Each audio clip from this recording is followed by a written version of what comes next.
c'est Clifford Kennedy et puis je représente la Coalition des pensionnaires du Nouveau-Brunswick. La présentation d'aujourd'hui va être une présentation bilingue. So the presentation will be bilingual, not translated. So in the case of the PowerPoint presentation, it's already bilingual. Donc lorsque je parle en français, vous allez avoir la traduction va être là automatique en anglais. We will have a number of speakers. They don't speak French. If you have a question, si vous avez une question en français, s'il vous plaît, demandez-la. Et puis, on vous donnera la réponse en français, mais naturellement, on fera la traduction pour nos partenaires anglophones. Aujourd'hui, nous avons une représentation de retraités d'un total de 30 000. There are 30,000 retirees of the public sector pension plans, and we're talking PSSA, teachers, UNB, NB Power, and others. So this is just not PSSA. Le groupe de coalition représente plusieurs membres de différents secteurs des services publics et des différentes régions. Donc, avec ceci, je vais demander au président de la coalition, M. Bill Ayre, de prendre charge. Bonjour. My name is Bill Ayre. I am the chairman of the Pension Coalition of Brunswick. I want to thank a few people first for our opportunity to be here. I would like to thank Lloyd McKenzie. I would like to thank, excuse me? Okay. Lloyd McKenzie, Paul Scallion, Alfred Logier, Norbert Martin on the video. And I want to thank the Coverdale Recreation Center too for setting this up for us and allowing us to come here today. Also, I should say, we have a team in here today from our coalition. First, Clifford Kennedy. He has spoken to you just now. He is our spokesperson. Glenn Wilson is one of our technical people. Brian Durrell is another technical person, and Brian and Glenn will talk to you later. As well, we have Liz Abraham, who is on our Ways and Means Committee, who's working in the back of the room. And we have another communications person with us here, our co-chair, Claire Lepage. And so we're all very, very pleased to be here today. It is very, very gratifying to see everybody here, as many as have turned out in the best of days. But it could have been worse. A week ago or so, we had plenty of snow. So in any case, we're fortunate to be here and to share with you some information on pensions and our situation presently as we see it. Now, I didn't think I'd find myself in a position of trying to defend my pension. And after all the 30 years, I thought I could count on the province of New Brunswick. And up until just recently in this new government, I think I felt comfortable in that process. But recently, things have changed entirely, and no longer do I feel that way. I'm losing faith, or I've lost my faith actually, in this government with regard to our pensions. And our pensions are something that, as our people will explain to you more about, they're a contracted obligation between the province and ourselves. And that is a very important thing, and the breaking of that contract is what is being considered. If they go to the legislature, as we think they're going to, they will pull us out of the PSSA, and in effect we'll go into an SRPP, which is another type of pension plan. I won't go into it. We'll hear much about it. And we could lose significantly from that process, and it could threaten not only our survival and our security in the future. So that, it troubles me greatly. The next thing is that also when they go to shift us into this SRPP, they're going to do this, and chance to participate in this process at all. In fact, I would go the opposite and say that the information has been withheld from us, and I can't say for certain, but I feel like on purpose. So that also is very discouraging for me, and I can't believe that this is the first government since I've been in this province that's done this to us, and I think it's very unfair and quite questionable. Clifford has pointed out to you that we are 30,000 people, and if we take our spouses, we could probably double that, or significant others, and then if we take some children, we could probably get to 75,000 people quite easily. And if we look at the number of people in this province that are of adult age, that are old enough to vote, we're talking 450,000. And of the 450, half of that, about 250,000, are 50% vote. So if you take that 250, you compare that to our 75,000, we're about 1 in 3. That's significant. We carry a lot of power in terms of our voting capability in this province. And if we have to, we'll make that felt.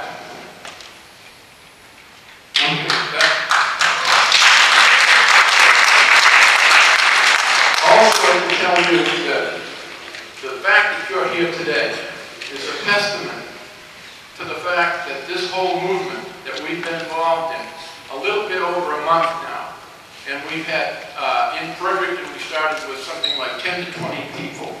And within a month now, in Fredericton, we had one meeting with 250 people in it. And we had two. We had the first 50 and then another with 250. And the movement is growing. And here we are now, and I'll bet there's over 250, 200, 250 here in this room. This morning we had 350 in St. John. So this is a significant movement. It is increasing, and it will continue to increase. And we're not going to stop here. We're going to continue to work with groups like this one, and the one in St. John, and the one in the Fredericton. We're going to go to the Miramichi. We're going to go to the northern parts of this province. We're going to talk with people here in both languages, and we intend that we're very serious about where we're going with this whole thing. So that's very important to us.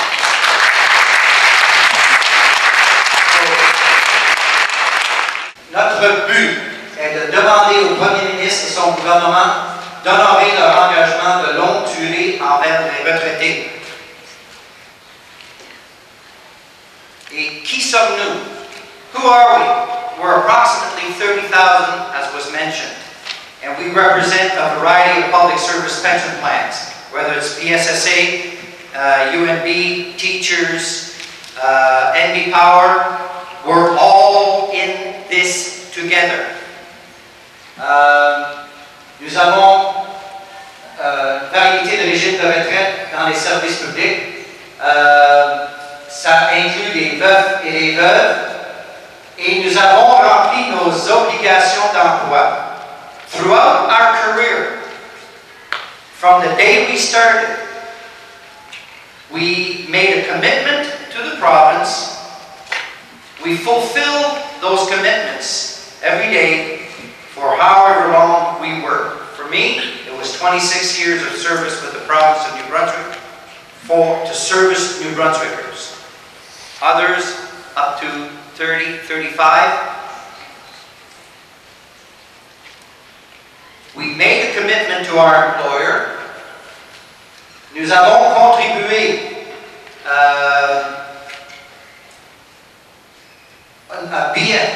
nos contributions étaient bi-hebdomadaires et nous l'avons payé à travers notre carrière.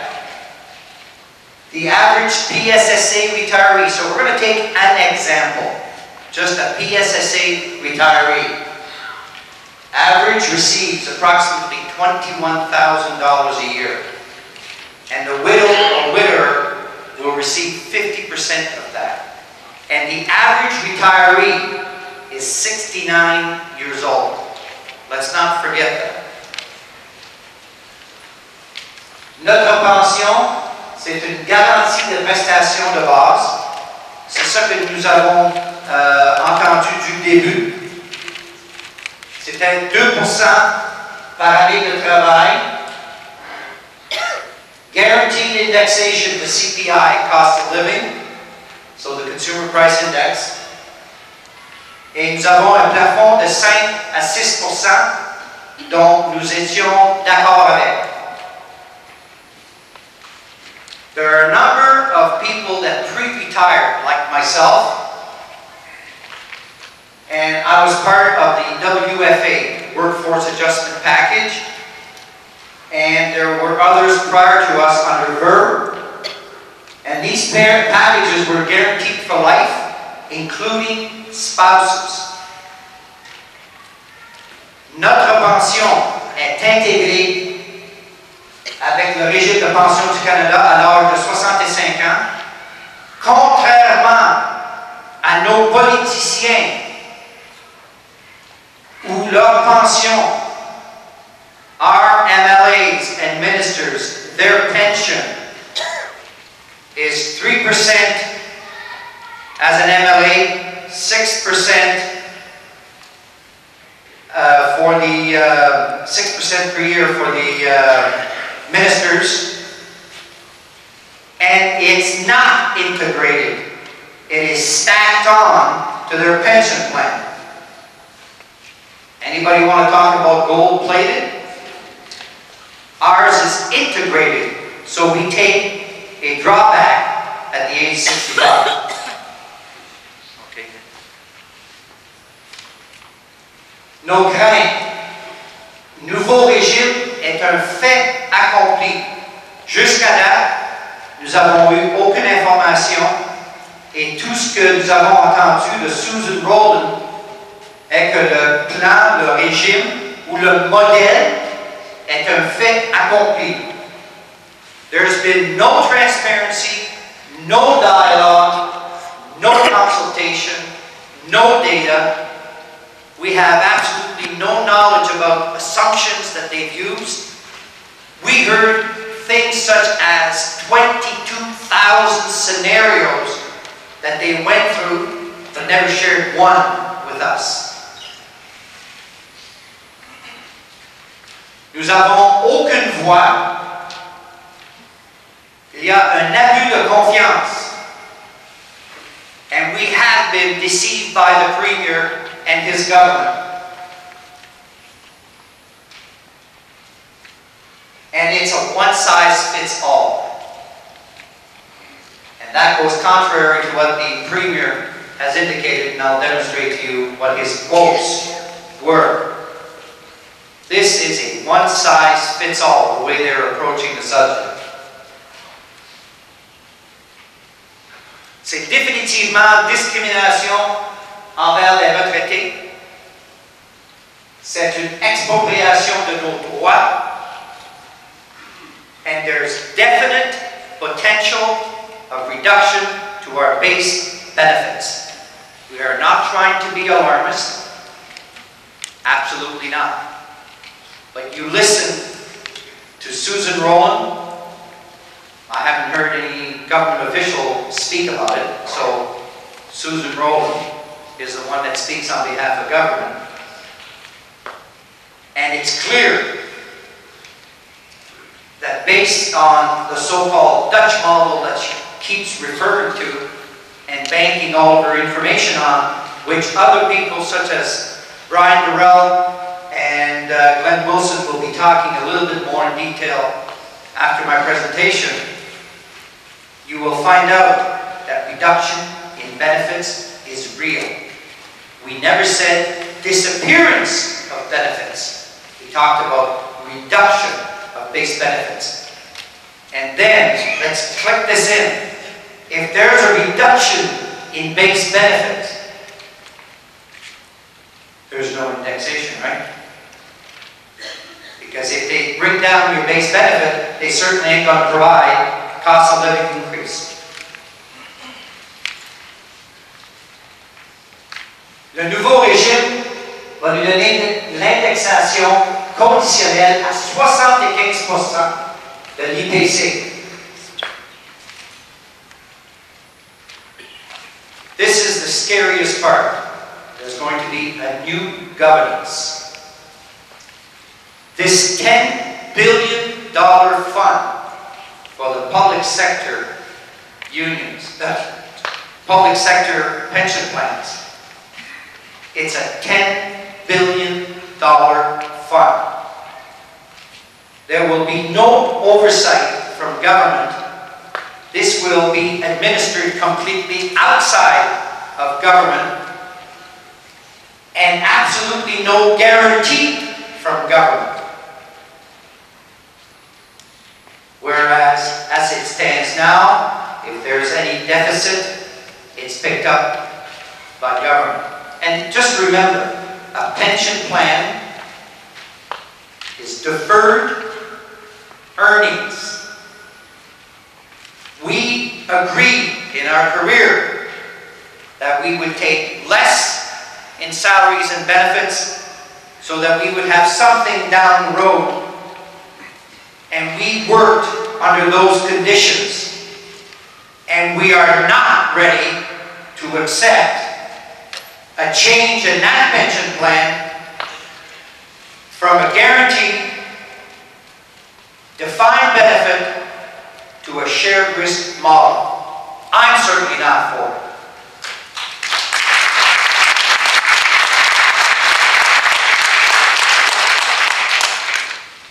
Quelles sont nos requêtes? On recherche du respect et de l'honnêteté de nos politiciens. Un traitement juste et équitable. Un processus transparent. Soyez ouverts. Donnez-nous de l'information, des détails, des études, des scénarios pour qu'on puisse les étudier nous autres mêmes et faire une décision éduquée. No backdoor deals. And it's not a one-size-fits-all.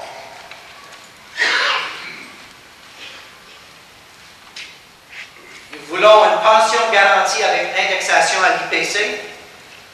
Le plafond de 5 et 6%, respectez-le. The new model should be implemented on a go-forward basis only. Grandfather the retirees. New model on a go-forward basis only. And a deal is a deal. Now, please understand, we are not in the coalition trying to say that we're looking out for ourselves only.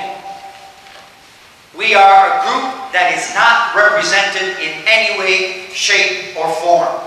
As a matter of fact, we're a month old. We're embryonic. Your unions won't represent you because you're no longer paying dues. But there are workers that are still working today that have 25 and 30 years experience and have not retired. What's going to happen to them? What's going to happen to the new hiree? And how does that go forward? And we care about New Brunswickers also, because a contract is a contract. And if you're a supplier to the province of New Brunswick, and you do the job, you expect to be paid. We did our job, we expect to be paid. Is this now a standard that this government is going to employ, and future governments are going to employ? Yeah, let's strike a deal, we'll change the terms, we'll legislate. In May of 2012, the Premier launched the shared risk model. Not even a pension plan. It was a model. Un modèle seulement. Et que ce modèle n'était pas pour tout le monde. Et que chaque régime de pension serait étudié par lui-même ou elle-même. Au mois de février cette année, so in February of this year, at the National Summit on Pensions in Fredericton, the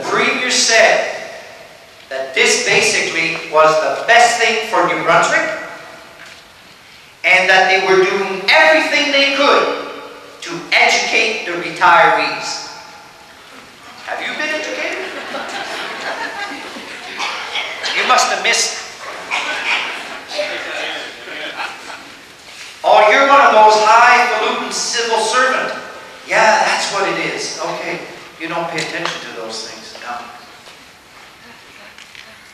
So, the Premier flip-flopped in less than a year. But my name is Brian Burrell, and I worked for government for 35 years, and I retired in December of this year. I'm 56 years old. It wasn't my intent to basically retire today, but I was not very happy with what was happening, and I wasn't going to stay inside and be a cheerleader or a flag bearer. This type of thing's going on. It's really unfortunate. We've been pressed into the role of trying to provide information to you that I think the government should be doing. They should be having these regional town hall meetings across the province where they're meeting with retirees, they're meeting with their non-bargaining, non-union employees. They should be meeting with the employers that use your pensions and benefits to attract and retain people, and that hasn't happened. They rely strictly on a paid consultant to be the voice person. You know, and the other day she made a comment, there's three groups within the public service or the teachers group. There's a group that are at home, they're quite happy, they're not complaining, they're not writing, they're content. So she's seeing that as acceptance of the shared risk pension plan. So there's a second group trying to get more information through the website and answering that through question and answer, not through any physical meeting. We're not meeting face-to-face meeting, but through some website. And this gentleman has just pointed out some people don't have access to that information at all. There was 2 town hall meetings of an hour's duration, one in English and one in French. Some people have registered with I was talking to an individual Frederick. He registered, he never got contact, he couldn't participate in that at all. People were told they could send in questions that would be followed up and answers provided. They didn't get answers to their questions. So what we're trying to do is, we're not trying to fearmonger, we're not trying to spread false information, we're trying to fill the void and provide you with information that the government should actually provide directly.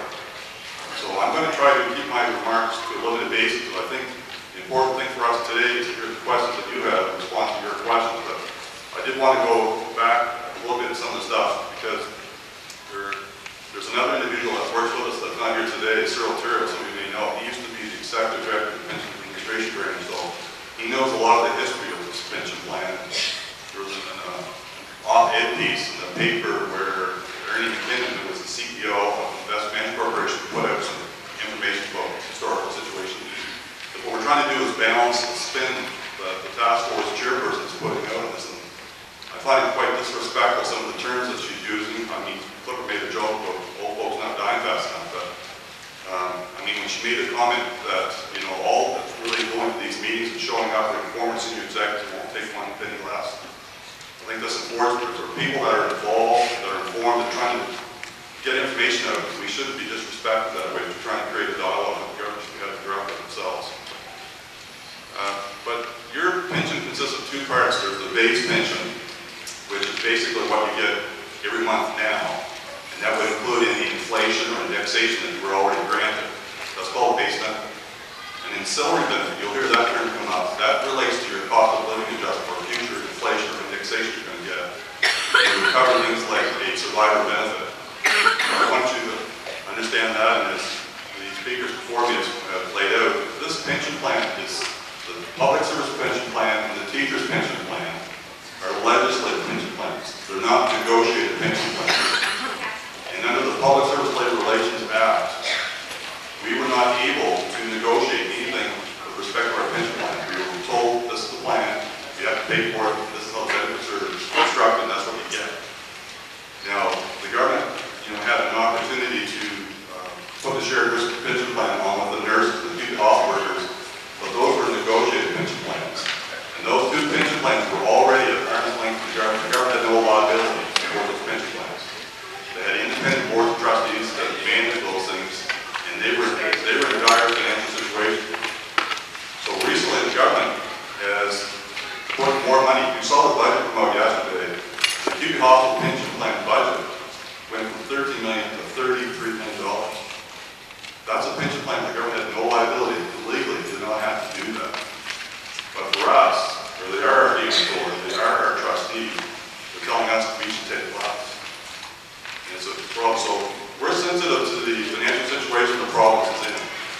on. We understand that, but for some reason they seem to think retirees are not taxpayers.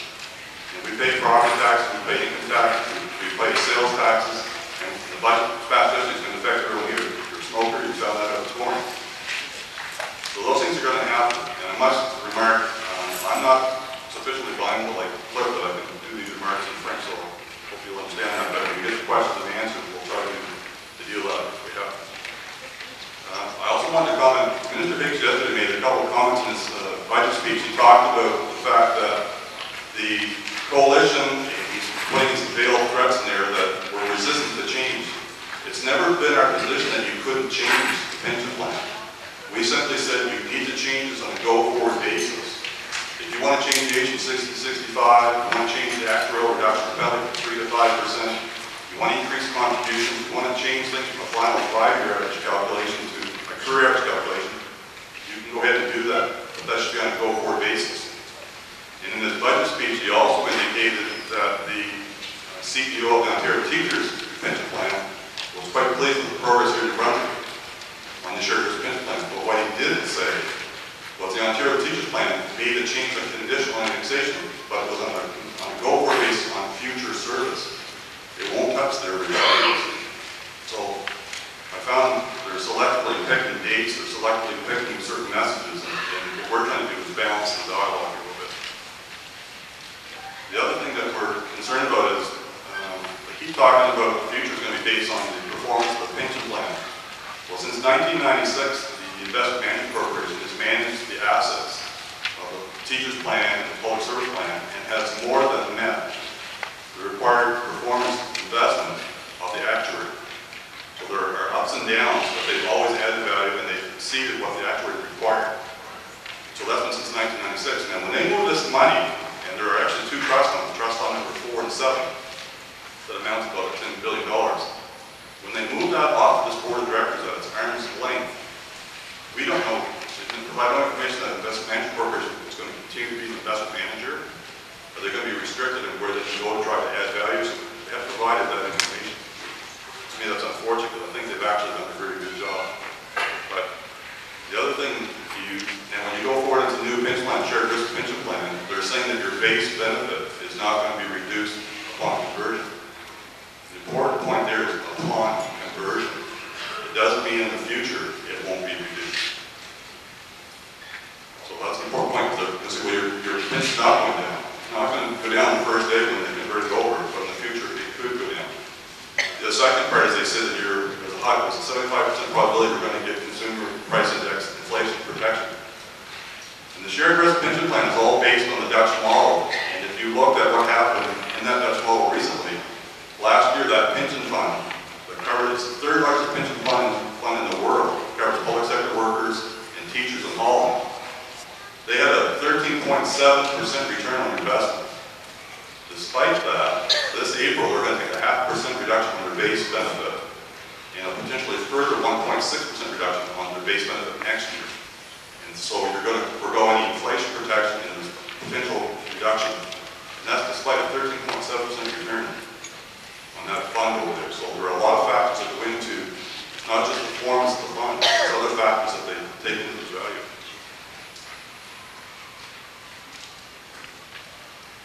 Now, the concern we also have is that the province of New Brunswick is not going to be the trustee anymore. They're basically, this is going to become like a collective defined contribution pension plan. Basically what's going to happen, the province is going to make a contribution towards this pension plan, towards its arm's length board of directors. But they'll have no responsibility for liabilities. So basically from a budgeting point of view, and a lot of this whole exercise is a budgeting, accounting point of view. It's not to make things more secure. It's basically allow the government to provide you one flat level budget amount year over year, and that's their obligation. They have no further obligation. And they turn that responsibility over to a board of directors, which we've received no information on how it's been, what the composition of it is, what role the retirees would have in it, and who they're going to invest the money with, those types of things. So it's quite alarming to say, trust us. This group's going to look after your future, it's going to look after the money. We have no information to make a decision on it. We don't have a voice of it. Now, I also want to point out that there are 7,000 retirees here, but there are also 7,000 non-union active employees that also do not have representation to the union. They've got no information.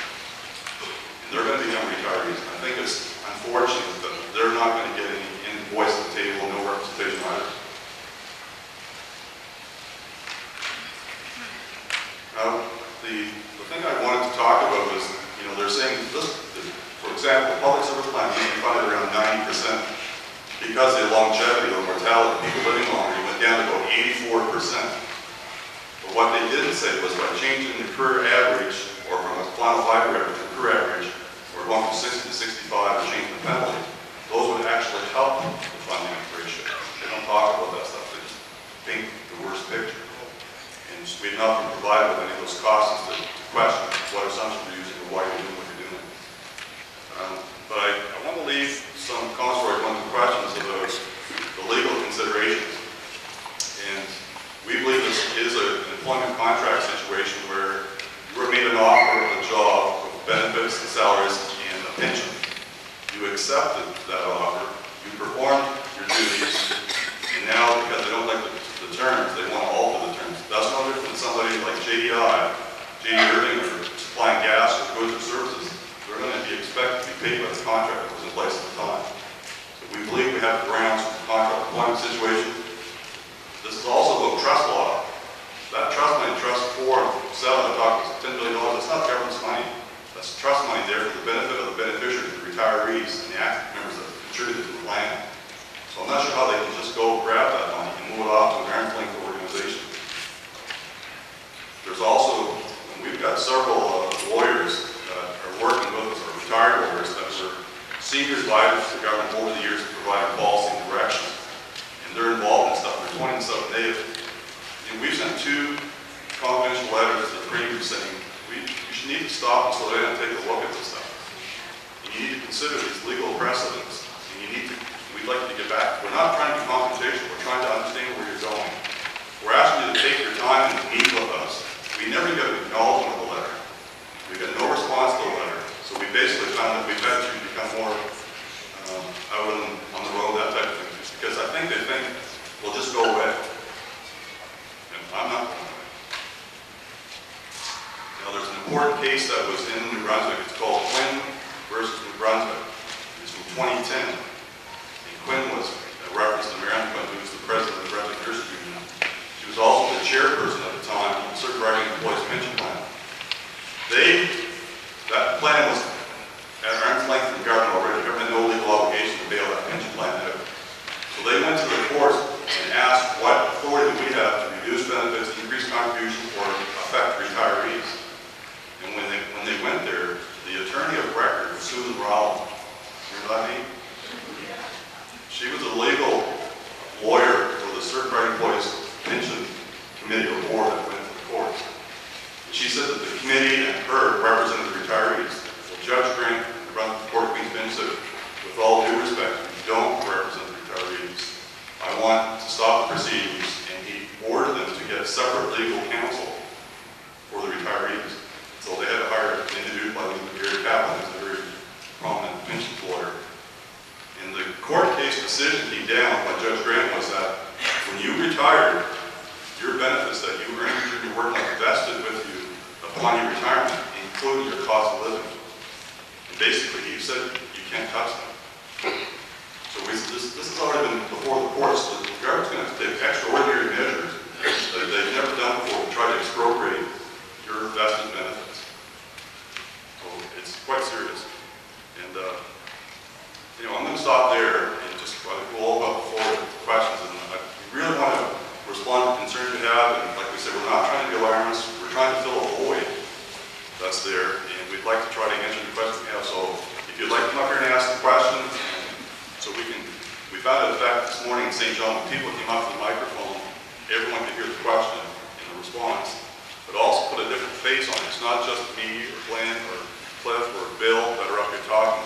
There's real people that are behind the stuff. They're real pensioners. So if you're not comfortable doing that, you can stand up and show your question. We'll repeat the question and get an answer for you. So if you'd like to take some questions.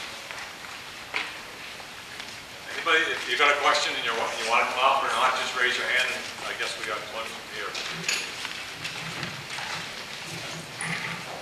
I think the most hurtful statement I've heard about this change was the fact that our wives, our spouses would be cut off. I think that was the most hurtful thing that could be spread.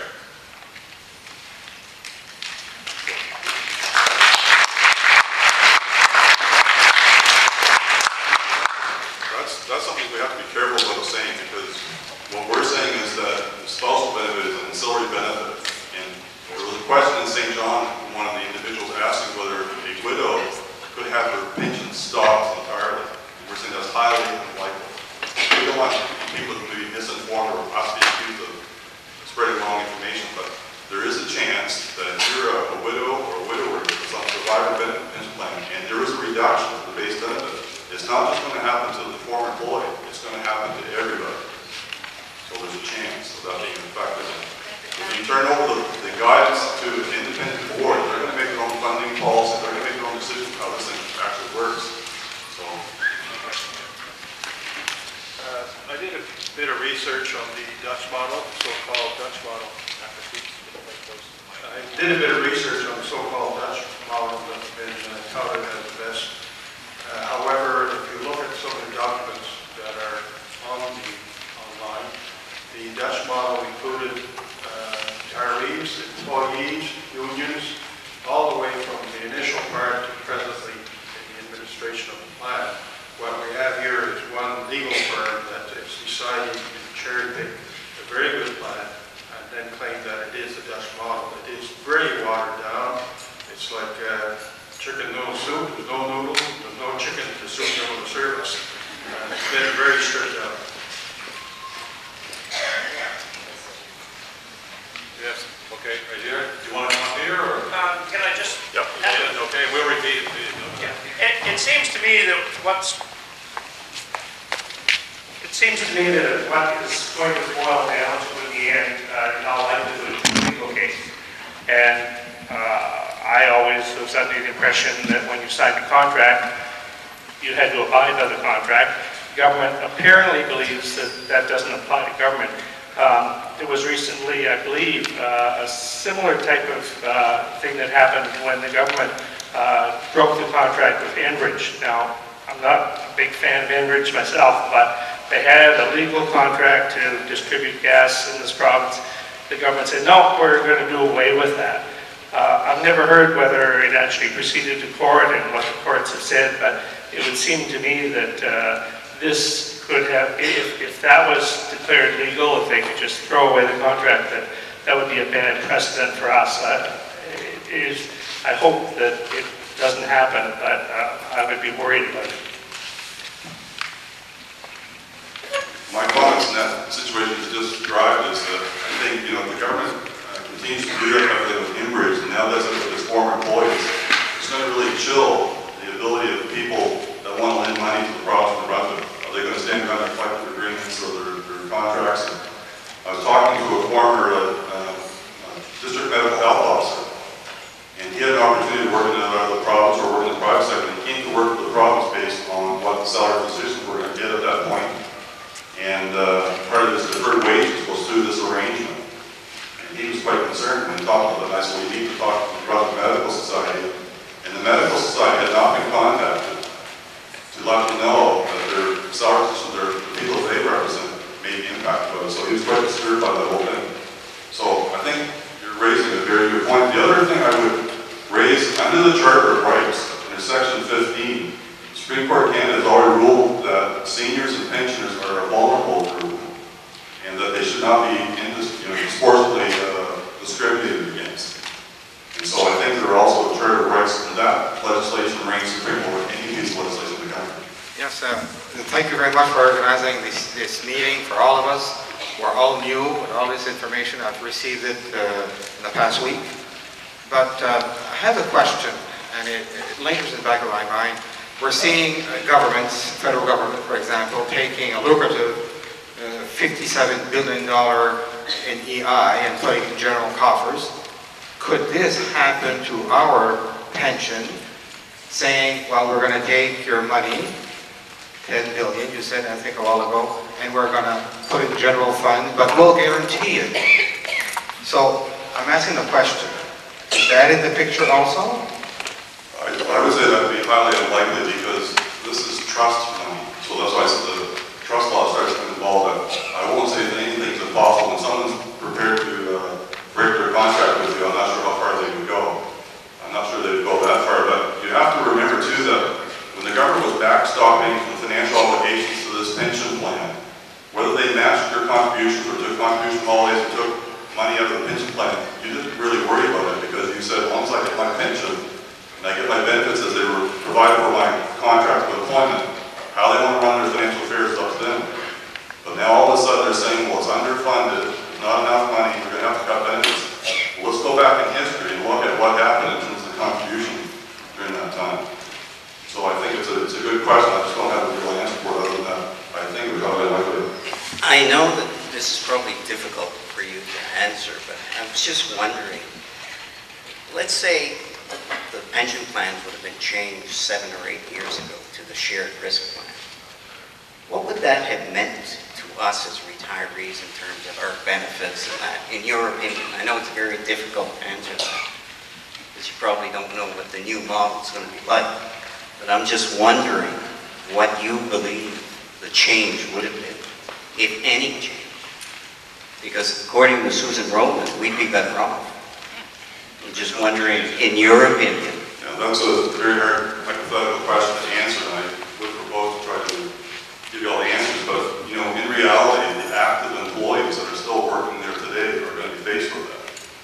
Because what we're saying is a coalition that any service that's provided by the employees up to this point should be respected in the current terms of the pension plan. Not just for retirees, but even for active employees.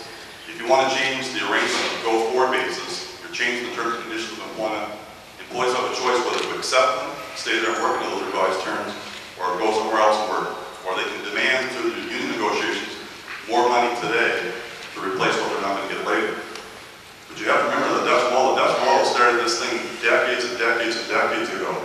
And as the previous speaker indicated, you can't cherry pick portions off the model and say it's going to work for everything. And that's why I guess we were surprised when the Premier had indicated it wasn't one size fits all. We thought, well, they're negotiating with the nurses, they're negotiating with keep hospital workers, that's fine. Those are our influences for different pension plans. The city of St. John, the city of Fredericton, in a different situation. I think it would be interesting to note the city of Fredericton adopted the shared risk pension plan for its municipal workers. I think 3 QP unions up there accepted it, but the firefighters and police officers up there said they would not accept the new shared risk pension plan. And the city government tried to impose on them and said they don't need their signature or agreement, we're going to do it anyway. Well, they went to the Labor and Employment Board, which is a public organization, and the Labor and Employment Board told cities you can't do that. They have to have an opportunity to negotiate that, or have to engage them. There's an opportunity for discussions. We're not sure how the retirees are going to be treated to this piece, but it just reinforces that there's a law. The Public Service Labor Relations Act or the Industrial Relations Act is the law of the land. Despite what the city of Fredericton wanted to do, they can't impose their will. But here we have a provincial government that basically there is law, and they want to ignore that as well and impose their will on you and everyone else. Can I just add something to that? There's a sheet of paper that most just got, and what it shows is a bunch of numbers on there. And just to explain what that is so there's no confusion, hopefully, I did the numbers. It shows that if you made $21,000 as a pension, and the question was asked, what could you lose? Well, these based on government numbers, because they've said that they're done their modeling based on getting 75% of the cost of living and all this kind of stuff. It shows that over a 25-year period, the best case scenario is you're going to lose $41,000.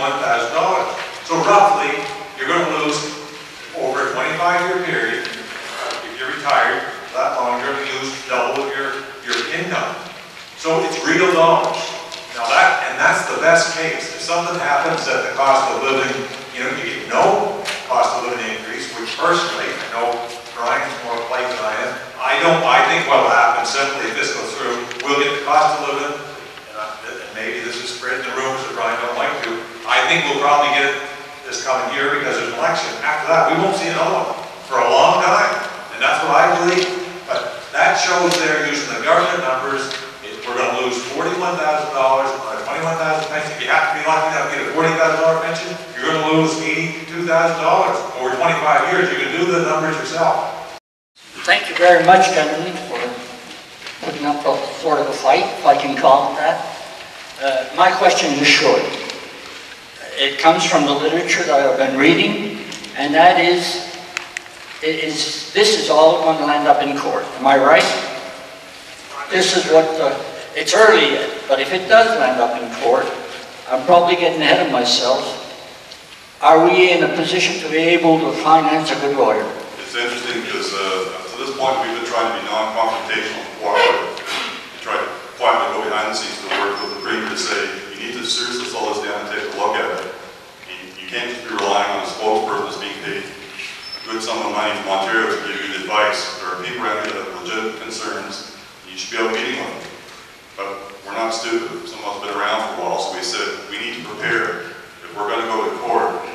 And so actually we have somebody who's going to have some discussions, and we've identified how we might go about doing that. We're kind of hopeful that the government still might listen, because what we're trying to do through these town hall meetings is actually enlist you to help us in writing or calling the premier, writing to your MLA, going to the constituency office, and basically saying you're pissed off. You want to find out what's going on. It's not fair. You're not the silent majority. You're just going to sit home and take this. You want the facts and figures. You want to understand what's going on. Why they're going to breach your contract. And you need to get out there. You need to support that thing. So I think right now they're in a bit of a pause, because I get a sense there's some friction within the caucus about this stuff, and I think they're trying to see which way the wind's blowing. Of course, they're going to react if there's enough resistance that means, okay, let's just do this on a go-for basis. We might not get to where we want to as fast as we hope to, but we will get there. It'll take longer.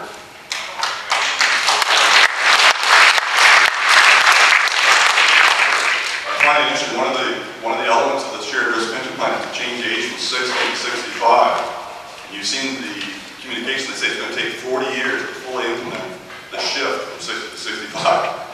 But in this thing here, the indexation for the folks in this room, they want to do it immediately. You know, why, if it's acceptable to take a period of time to convert this thing to a new plan, a new direction, on a go-forward basis, why don't we do it for everything? And that's what we're saying. So when the Minister of Finance puts up the budget speech that we're resisting change, we didn't say that. We said you can change this thing, change it on a go-forward basis. Because the active employees have an opportunity to negotiate changes and do different things. The retirees, are you guys going to go back to work? Maybe we should all go back to our office and show up and say, where's my office, where's my truck, where's my work? I'd just like to reinforce something that was touched on earlier. We've done it quite a bit, and the group has tried. We met with the caucus, with the BC caucus out of Fredericton area. We met with the Liberal, all the Liberal members in Fredericton, not just the Fredericton area, they're across the province. Meeting with the NDP leader in Marshall. We know something out of state already, but the thing is, we're certainly getting feedback, and we believe that the pressure that's being put on the politicians is real, and things has really happened. So we believe at this point in time that we still have a chance to change this thing around, but it's going to require continued pressure on the MLA. That means letters and emails, letters to the editor, wherever you want to do, and also visiting them. When we met with the BC caucus in Fredericton, I can't remember how many there was, but there was half a dozen or so, they told us that they were standing, the constituents were standing outside, and they were meeting with them all day long, one right after the other. That's how much it was. Now they're going away with the idea that, and this is what they're telling us at least, is that it's only the people in Fredericton that are concerned about it. They're saying nobody outside Fredericton is concerned about this. That's what the feedback are telling us, and that's getting out. So that's why, one of the reasons, the main reason, we believe to continue the pressure on them and to continue getting a hold of them, meeting with every one of the MLAs you can, and continue that on. And that's why we want to continue to go to, we've got to set up, we want to go to Woodstock and Miramichi and Bathurst and the Katy Peninsula and Dallas and Camp. We've got to continue around the province and keep that pressure on everybody so it becomes, we'll never bring the public in, but we want to bring the, certainly get everybody that's a retiree involved with politics.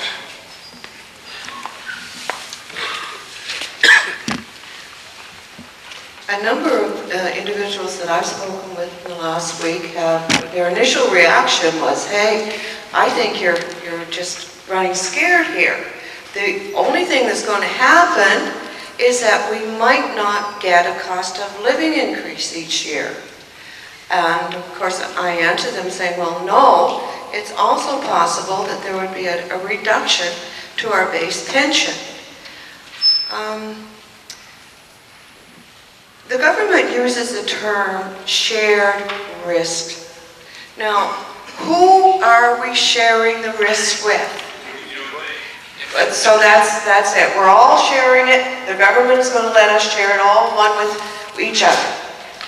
So And the factor that will determine how we share it, is that the market? The free market out there that we're encouraged as seniors by our financial investments to take a very cautious approach as we age and to get the proper kind of asset mix so that we're no longer so much in equities and we're more in income funds. But now that's the scenario that we face. We would be on the open market. Do we have who represents us on that board who makes that determination? Right now, the Brunswick Investment Management Corporation is entrusted to look after your funds. And as I've indicated, they've done a good job since 1996 of meeting the requirements and the evaluation that the actuary sets as professional. Now in the future, will Investment Management Corporation, which is a Crown Corporation, continue to play that role or not? We don't have that information. But I do think it's a wrong title. They call it a shared risk pension plan, but basically the risk is borne by the beneficiaries, the retirees. The only risk to the government is that they may have to put 1% money more into this plan at some point in the future, maybe. It's really a targeted benefit program. They're trying to target that your base benefit won't be reduced by 97.5% of the time, and that you'll get indexation 75% of the time. Well, that's just a target. It may or may not happen. And if it doesn't happen, the government's not going to be there to backstop and meet their obligations. They're simply going to say you're going to have to reduce your benefits within the means of the pension fund. So that's the shared risk model. Nous savons que le NPD nous a dit, ou a dit clairement, publiquement, qu'il supportait la cause des retraités. Le gouvernement provincial, ce matin, à notre surprise, nous avons appris que le ministre Fleming a indiqué qu'il y a des débats dans le caucus. Je ne sais pas pourquoi, mais il y a des débats dans le caucus. Et même des débats au cabinet. Ça, c'est pas moi qui le dis. C'est le ministre Fleming lui-même. Libéraux, vous avez rencontré les libéraux. Les libéraux ont été ouverts à écouter, mais n'ont pris aucune position. I was asked in regards to political activism. We have been very active politically, and what the response of the various political parties were. The NPD, the NDP is the only party that stood up and spoke on behalf of the retirees. The Liberals, well, yeah, why not? At least we got someone that's prepared to stand up for the retirees. The Liberals listened. And apparently with the PCs, our government, there's now discourse within the cabinet and the caucus, according to Minister Fleming, and this was told to me this morning, to us, in St. John, by a St. Johner who is close to the minister. So, j'espère que ceci répond à toutes les questions qui ont été demandées. My name is Drew McNairn. A little background, I'm one of the past presidents of the NBTA, the Brunswick Teachers Association. We've had our fights with government over pension. And I worked for 33 years as a teacher, and I think I remember 2 or 3 big fights. And we usually come out on top. You know how? Is when every member got together, wrote letters, went to their offices, and said, we're not going to vote for you next time. It seemed to get through that way. And my concern, it's not really concern, but I think that we can organize from here. I'd like to see like a committee set up locally, say Moncton, St. John, Fredericton, Miramichi, Acadian Peninsula, so on, so that we can liaise and you can tell us as leaders when you want us to go down to the legislature, when you want us to write a letter. Because it's from my history, these things happen better when they're done all together, real quick, get in, get out, and usually that way we win. because when there's so much pressure on them, they don't know what to do. They got to back off.